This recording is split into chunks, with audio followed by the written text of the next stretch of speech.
बिस्मिल्लाहिर्रहमानिर्रहीम। अस्सलामु अलैकुम। आप देख रहे हैं यूट्यूब चैनल आम सी बातें।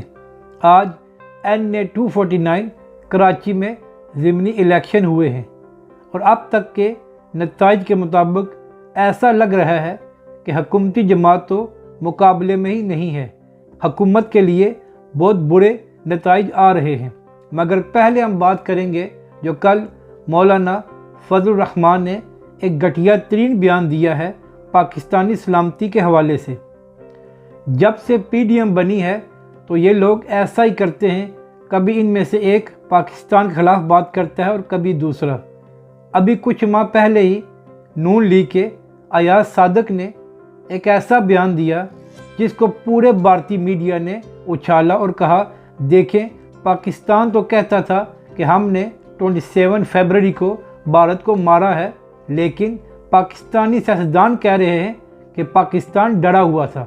और अब भी मौलाना ने इसी तरह का एक घटिया बयान दिया है।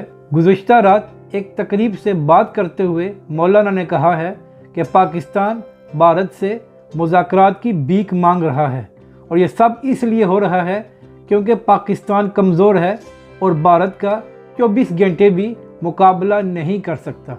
ये बात नहायत घटिया और फजूल तरीन है, क्योंकि दुनिया जानती है कि पाकिस्तान ने भारत को किस तरह धूल चटाई थी और उसके बाद भारत ने अपनी हद क्रॉस नहीं की।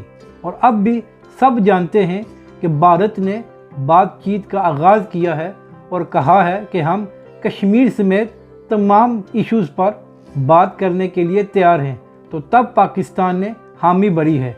मगर मौलाना इतने शिकस्त खुर्दा हो चुके हैं कि वो अपनी सियासत के लिए पाकिस्तानी सलामती पर भी बयानात दे रहे हैं, और वो भी ऐसे जो बिल्कुल झूठ और घटिया हैं। मौलाना का मसला ये है कि पिछले 15-20 साल से वो हमेशा इक़्तिदार में रहे हैं, कोई ना कोई मज़े लूटते रहे हैं। मगर जब से इमरान खान साहब की हुकूमत आई है तो मौलाना के सारे मज़े और मुफ्ते बंद हो गए हैं।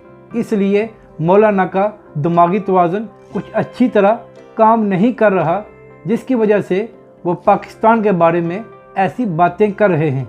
उनको शर्म आनी चाहिए कि जिस मुल्क ने उनको सब कुछ दिया है, नाम दिया है, पैसा दिया है, उसी मुल्क के बारे में ऐसी बातें कर रहे हैं। अब हम बात करते हैं जो ज़मनी इलेक्शन हुआ है आज NA 249 में। ये वो नशिस्त है जो इससे पहले तहरीक इंसाफ के वफाकी वज़ीर फैसल वाडा के पास थी। और आज के नताइज से ऐसा लग रहा है कि हुकूमत के लिए खतरे की घंटी बज चुकी है, क्योंकि अब तक के नताइज के मुताबिक तहरीक इंसाफ का उम्मीदवार पहले 3 में भी नहीं आ रहा।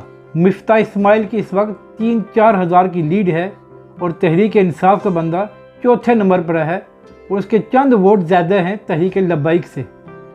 तो आप यहाँ से अंदाज़ा लगा लें कि ये इलेक्शन हुकूमत के लिए कोई अच्छा साबित नहीं हो रहा। मगर अब भी 60% रिज़ल्ट रहता है, तो हम देखते हैं कि आखिरी नतीजा क्या आता है। अगर आपको हमारी ये वीडियो अच्छी लगे तो इसे लाइक और शेयर ज़रूर करें।